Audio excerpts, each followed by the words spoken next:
Saudara, api menggambarkan apa? Ya, menggambarkan kemusnahan, ya, dibakar dengan api, ya, habis semua. Kalau orang dibakar dengan api, menggambarkan kematian, ya, menggambarkan bau hangus, bau busuk, ya, bau kematian, ya, seperti wabah, penyakit, bencana, tragedi, ya. Coba bayangkan kebakaran hutan yang besar waktu itu terjadi di Australia. Itu semua mati, binatang-binatang di foto mati, ya, dalam keadaan hangus, ya. Atau perang, ya, kalau kita nonton film perang, ya, perang dunia kedua misalnya, atau perang dunia ke-1, lebih ngeri lagi, ya, semua hangus, kebakar, ya. Dan bagaimana Tuhan melepaskan mereka dari api.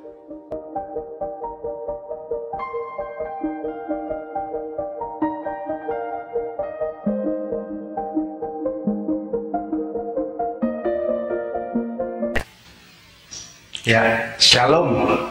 Jumpa lagi dengan saya, Pendeta Melkisedek Tano. Dalam tayangan kita ini adalah ciptaan baru. Yang lama sudah berlalu, sungguhnya yang baru sudah datang. Saudara, kita tahu bahwa Tuhan melindungi kita di bawah kepak sayapnya. Ya, dalam tayangan yang lalu, Tuhan mau melindungi kita di Goshen, ya, di tempat perlindungan di dalam Dia. Dia dekat, ya. Dan dia membuat memandang kita dari atas, dari duduk di sebelah kanan Allah Bapa, memandang, melihat anak-anaknya. Kita dijagai. Jangan satu hal aja, kita jangan nggak percaya bahwa perlindungan Tuhan itu begitu luar biasa. Ya, Tuhan sudah buktikan. Ya, di waktu yang lalu saya sampaikan, bahkan di Mesir, di tempat semua kena tulah, seluruh Mesir kena. Ya, Mesir menggambarkan dunia pada waktu itu. Hanya di tempat yang kecil, Goshen. Bahkan lalat ikat tidak bisa masuk. Bahkan hujan es tidak turun. Hanya di tempat itu saja. Bahkan kegelapan tidak menguasai. Kegelapan yang pekat. Ya, saudara, itu Tuhan mendemonstrasikan, ya, bahwa ada terang di situ. Ya, kenapa? Dan kita sudah lihat bahwa Tuhan melihat. Walaupun perahu murid-murid di tengah ditimbus gelombang, ya. Ketika itu Tuhan melihat di tempat waktu yang paling gelap, ya, pada kawal malam yang keempat, ya, yaitu waktu yang tergelap, ya. Firman Tuhan katakan waktu yang kawal malam yang keempat itu waktu tergelap jam 3 sampai jam 6, ya. Jam 3 pagi, ya, sampai jam 6 itu paling pekat, paling gelap. Ya, tetapi di situ Yesus menghampiri mereka. Yesus pertama dia mau mengajarkan mereka bahwa ada mujizat. Ya, jangan lupa bahwa ada mujizat, bahwa Yesus itu pembuat mujizat. Jangan lupa 5 roti 2 ikan sayang buah. Ya, walaupun hati murid-murid masih degil dikatakan bahwa mereka belum percaya. Tetapi Yesus mau menyatakan dia ada di atas air. Ya, dan ketika Petrus, ya, melihat itu, dia mencoba melihat, dia coba memahami. Nggak seperti kita mencoba memahami. Kalau engkau itu Tuhan, suruhlah aku berjalan di atas air. Ya, suruhlah aku berjalan di atas air. Dan Tuhan katakan datang, dan dia berjalan di atas air. Tetapi di dalam perjalanan, mungkin seperti banyak orang, ya, manusia. Kemudian dia lihat angin, dia lihat gelombang, ya, dan dia mulai tenggelam. Matanya teralihkan. Saudara, walaupun danau itu tenang, walaupun nggak ada hujan, nggak ada badai, nggak ada angin, tetap dia nggak bisa berjalan di atas air. Ya, saudara, walaupun saudara bisa lakukan apapun, ya, dalam keadaan dunia seperti gelap sekarang ini. Ya, orang punya uang seberapapun, ketika dia ODP atau dia kena virus, dia mati begitu aja. Ya, saudara, nggak ada yang bisa menolong. Ekonomi juga, bagaimana orang punya uang, ya, tetapi barangnya nggak ada, lockdown, rusuh saja. Ya, karena itu mesti sekali lagi, ya, kita menyadari bahwa kita harus memiliki kepercayaan yang benar. Right believing will always produce right living. Percaya benar selalu menghasilkan kehidupan benar. Karena itu manusia atau orang-orang Kristen sekarang dibombardir, ya, terus dibombardir dengan kepercayaan yang salah.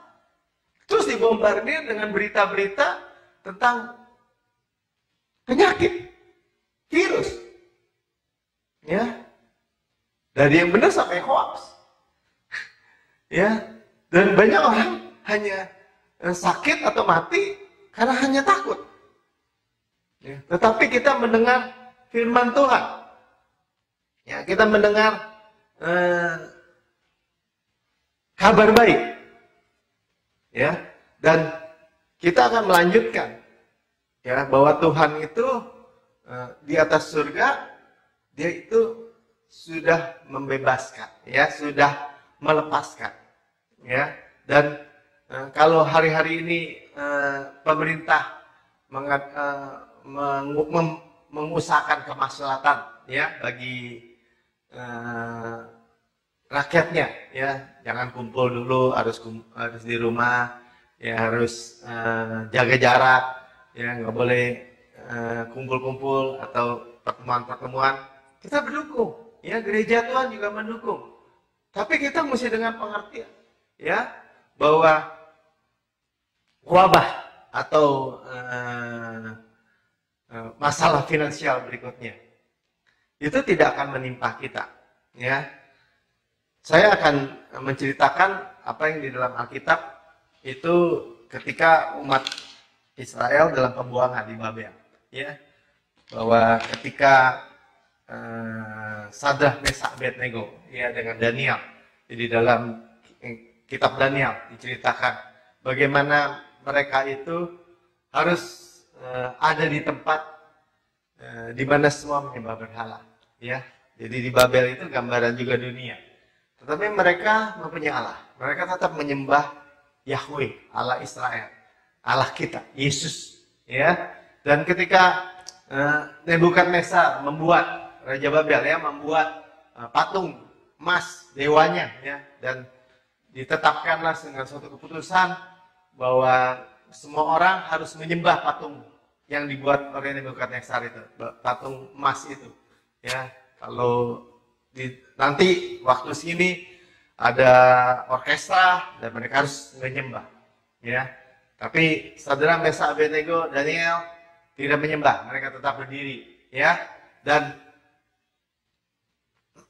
Nebukadnezar begitu marah, ya teman, dia sebenarnya sangat sayang juga sama Sadrah, Mesak, Abednego karena mereka ada orang-orang berhikmat, ya, di negaranya. Jadi dikasih kesempatan lagi, tetap nggak mau, ya. Dan akhirnya Nebukadnezar berkata, ya. Jadi bagaimana di dalam Daniel 3 ayat 14 saya bacakan. Berkatalah Nebukadnezar kepada mereka. Saudara bayangkan, ya. Jadi ini Raja Babel dengan Sadrah, Mesak, Abednego, orang Yahudi, dan mereka itu di pembuangan, ya. Dan mereka diberi kesempatan lagi. Apakah benar, hai Sadrah, Mesak, dan Abednego, bahwa kamu tidak memuja dewaku dan tidak menyembah patung emas yang kudirikan? Nah, saudara lihat, ya, dia diberi kesempatan lagi. Apa benar? Iya benar. Iya benar. Benar, Tuanku Raja.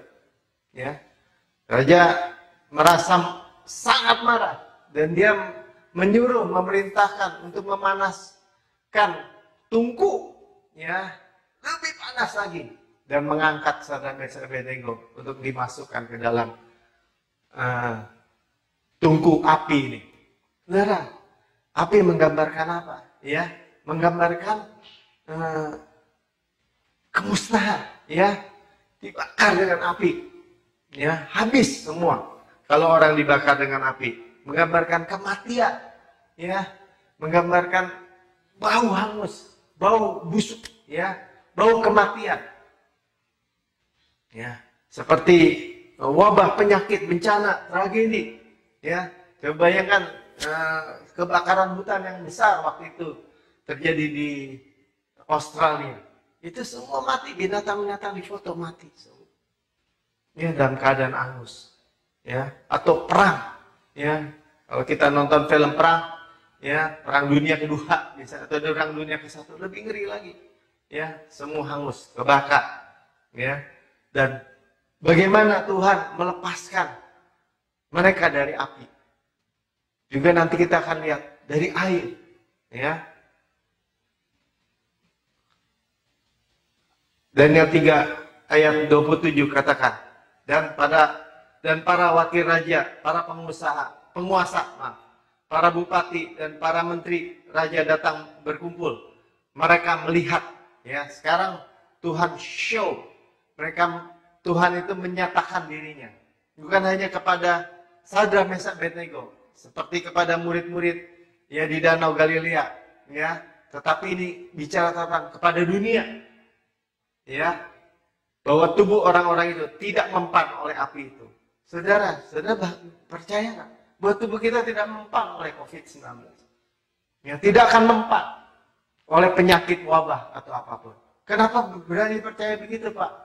Ya, karena kita di dalam Yesus. Saya sudah sampaikan, ya, apapun yang mau tembus kita harus tembus Yesus dulu. Dan kita di dalam Yesus. Sekalipun dia datang, ya, karena mungkin terjadi sesuatu, tetap mereka harus berhadapan dengan Yesus yang di dalam jauh lebih besar, ya, yang penyembuh. Ya, tidak mempan oleh api, bahwa rambut di kepala mereka tidak hangus, ya. Rambut di kepala kita dinomorin untuk menceritakan bahwa kita dikasih oleh Tuhan. Kita dilindungi oleh Tuhan sempurna. Katakan, Tuhan itu menghitung rambut di kepala kita. Bahasa Inggrisnya dikatakan dinomorin. Ya, Tuhan itu memperhatikan sampai firman-Nya katakan rambut di kepala mereka tidak hangus. Ya, saudara, ambil aja satu rambut, coba bakar di dalam api, segera juga habis. Ya, tetapi di dalam tungku api yang dipanaskan berlipat-lipat kali ganda, yang gotongnya aja, yang mengangkat Sadrak, Mesak, Abednego, mereka mati. Tapi Sadrak, Mesak, Abednego tidak mati. Ya, dikatakan tidak hangus, rambutnya tidak hangus. Apalagi yang lain, alisnya, Pak, nggak hangus. Ya, bulu matanya nggak hangus, kumisnya nggak hangus, nggak ada yang hangus. Ya, kalau bulu-bulu yang kecil di dalam kulit mereka nggak hangus juga. Orang dikatakan seperti itu. Sudah bayangkan, itulah proteksi perlindungan Tuhan yang sempurna buat kita. Ya, jubah mereka tidak berubah apa-apa. Bahkan mereka nggak jadi gini. Oh iya, tubuhnya nggak hangus, tapi pakaiannya habis, ya, kebakar. Orang pakaiannya bukan mereka, terus mereka telanjang semua. Nggak seperti itu, saudara. Dikatakan jubah mereka, baju mereka tidak hangus, ya. Bahkan yang kebakar apa? Yang tali yang ikat mereka aja yang kebakar, yang copot. Tapi baju mereka tidak hangus. Itulah Tuhan membuat perbedaan. Ya, makanya firman Tuhan katakan, jangan khawatir tentang apapun juga. Bukankah hidup lebih penting daripada makanan, tubuh lebih penting daripada pakaian? Tetapi lihat, ya, pakaian juga diurus sama Tuhan. Makanan juga diurus. Sama seperti hidup dan tubuh kita.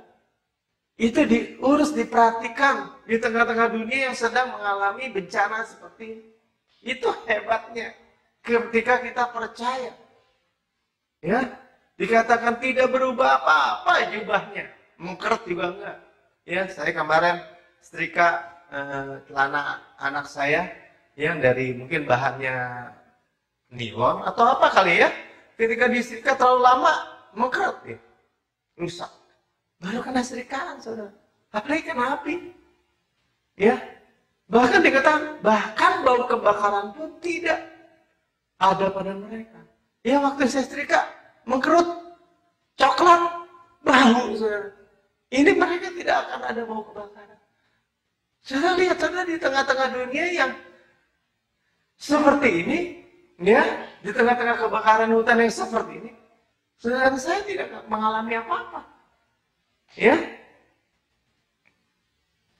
Dan Nebukadnezar lihat Yesus menyertai Sadrak, Mesak, Abednego. Ya, dunia akan lihat Yesus menyertai kita. Daniel 3 ayat 25 katanya, tetapi ada 4 orang kulihat berjalan-jalan dengan bebas di tengah-tengah api itu. Mereka tidak terluka, dan yang keempat itu rupanya seperti anak dewa. Ya, dia melihat Yesus seperti anak dewa. Ya, dia melihat mukanya terang benderang, ya, bersinar terang, ya, dan semua Sadrak, Mesak, Abednego juga seperti itu, ya, bebas berjalan-jalan. Kita bebas berjalan-jalan, ya, kita tidak terikat oleh apapun, ya. Karena apa?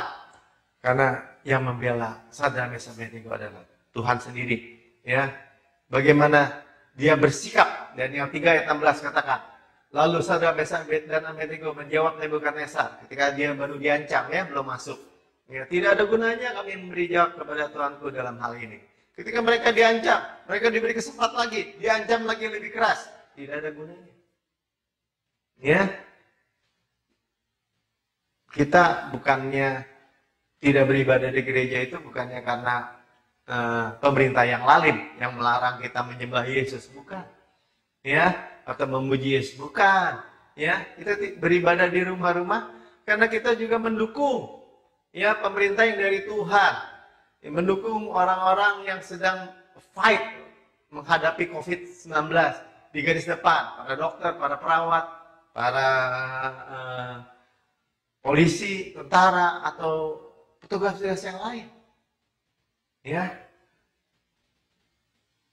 Tapi apa yang Sadrak, Mesak, Abednego katakan? Jika Allah kami yang kami puja, yang kami sembah, sanggup, ya, dalam bahasa Inggris katakan, dia hanya bilang ini, God is able. Tuhan itu sanggup, ya, nggak pakai jika sebenarnya, ya. God is able melepaskan kami, maka Ia akan melepaskan kami dari perapian yang menyala-nyala. Itu dan dari dalam tanganmu, ya Raja. Ya, faktanya lepas, ya. Tetapi seandainya tidak, hendaklah Tuanku ketahui, ya Raja, bahwa kami tidak akan memuja dewa Tuanku dan tidak akan menyembah patung emas yang Tuanku dirikan itu. Yes, dia bicara cara bahasa manusia. Ya, sekalipun tidak, tapi dia bilang tadi Tuhan sanggup. Ya, kalau tidak juga kami tidak akan menyembah kepada patung dewa yang dibuat oleh Nebukadnezar. Sudah lihat, ya, bahwa Tuhan itu membebaskan mereka, ya.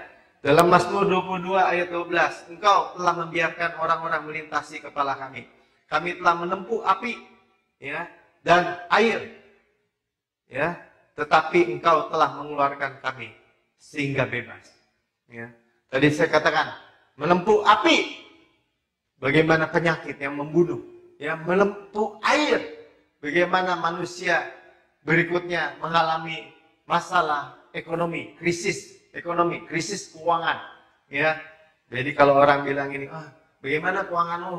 Oh, udah kering katanya, atau sebaliknya, oh, udah sampai hidung, udah ngap, udah kelelep, berarti dia sudah tenggelam, ya, penuh dengan hutang, penuh dengan masalah keuangan.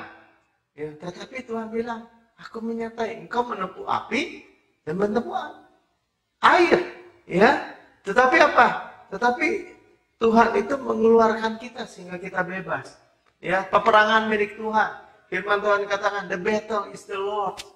Ya, peperangan itu milik Tuhan. Saudara jangan takut. Tuhan yang berperang ganti kita. Ya, kita hanya melihatnya saja. Ya, jadi sebagai penutup, Tuhan Yesus itu pegang kendali. Ya, sama seperti Tuhan Yesus lahir. Dia lahir dia dalam kesenyapan, ya, di malam ada bintang, ya, tetapi bintang itu membuat malam gelap itu menjadi terang. Sunyi senyap dikatakan, makanya kita menyanyikan malam kudus sunyi senyap. Tapi iblis berusaha lari mengejar, ya, dengan mengirim Herodes untuk membunuh, ya, gandeng, ribut, rusuh, ya, karena anak 2 tahun ke bawah dibunuh semua, ya. Tetapi siapa yang menang? Yesus tetap menang, ya. Masalah krisis itu akan segera selesai, ya. Dalam tadi saya katakan bahwa dalam waktu yang tergelap Yesus datang ketika murid-murid di tengah ditimbus gelombang, ya. Seketika naik, ya, dan seketika sampai ke tujuan. Karena diundang di dalam perahu, naik sampai di tujuan, terang, ya, fajar menyingsing.